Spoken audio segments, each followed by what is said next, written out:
I really like you, but please don't repeat the mistake I once made. Tennessee nodded and then left the room, while the two teens were still trying to process what the hell he was talking about. Forgot to tell you, he is just 36. Oh, wait, if he is 36 and she is 18, that means oh god, he really wanted to thank Tennessee for not doing this. Yui, your uncle is here. Asa said from downstairs. Yui reluctantly had to stop her madness and began putting on her shirt again, but she didn't forget to kiss him again before leaving the room. Izuku was glad and sad that his V hadn't gone, yet. Kid, you lost the chance. Daigo RO. Losing the verses is the most important thing and most honor a boy has ever experienced. Dansei. Welcome, brother. That name, it sounded familiar, like Tennessee. That voice, it was indeed Uraraka's dad. Izuku freaked out. If Mr. Dansei somehow found him in Yui's room, then their wrath of all parents he had met would fucking kill him. So he had to leave the house as soon as possible, and had to erase the pictures Tennessee had taken. Don't worry, I will take care of the pictures. Yui suddenly appeared out of nowhere to assure him, her hand already carrying the camera. With a nod, Izuku smiled and kissed her one last time before opening the window. Thank you, Yui. And then he left. Yui smiled softly before taking the camera she secretly stole from her father. I hate do this but, for his safety and life. She used her quirk on the camera to make it smaller, harder to find, and then she threw it away from the house. What do you mean Midoriya Izuku? Dansei doubted his brother's words, it was so suspicious. No, I gotta tell you, here is the, wait, where is the camera? Yui, do you have the camera? Quote, shit, you lied. Somewhere else. Nezu was carefully retrieving the camera that fell from the sky. It was tiny, so he speculated that it was due to Kodai's quirk. But what is more fortunate for him is the photos inside were still fine. No segs. No, we didn't do that. Izuku answered Katsuki, who was grinning like a madman. This fucking broccoli still had his V. Ah, come on, man. You should have at least kissed her, right? Izuku blushed like fire as Katsuki's grin got larger. What is segs? Shoto innocently asked. It is, wait, how the hell could you not know it? Seriously, what is it? It is an activity couples do before having babies. Izuku never thought about teaching Shoto about this stuff. Really? I thought babies would appear in a clouds and get select. Ayo, did you just watch the Boss Baby? Damn it, my gauntlets are messed up. Deku shook his hands, but they just zapped a few electric sparks and boom, it stopped working. Hey, go check Hatsume. She might be able to fix it. Shiro said, looking proud of the new technique he had just learned from Midoriya, although Black Whip was just a better version of tape. Poor Shiro got overshadowed by another copycat. Yeah, I should go.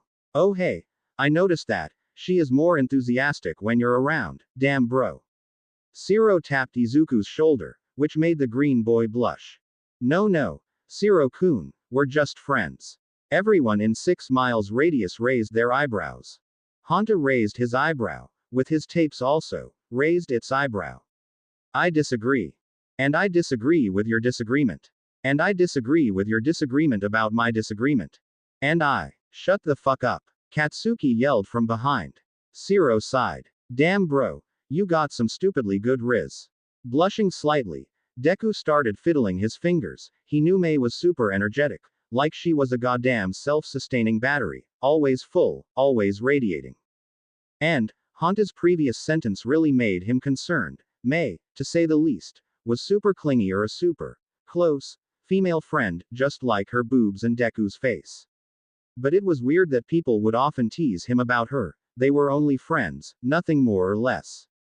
And who the hell spread the ship? Power Loader sneezed, accidentally destroying his newly made Izume bronze statue. Fuck. There is the destination and, well, I don't have anything to do here, so, bye.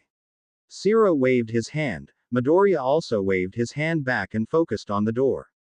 It was heavily reinforced. He heard that Ua just bought tons of vibranium, but they were all destroyed by Mei alone.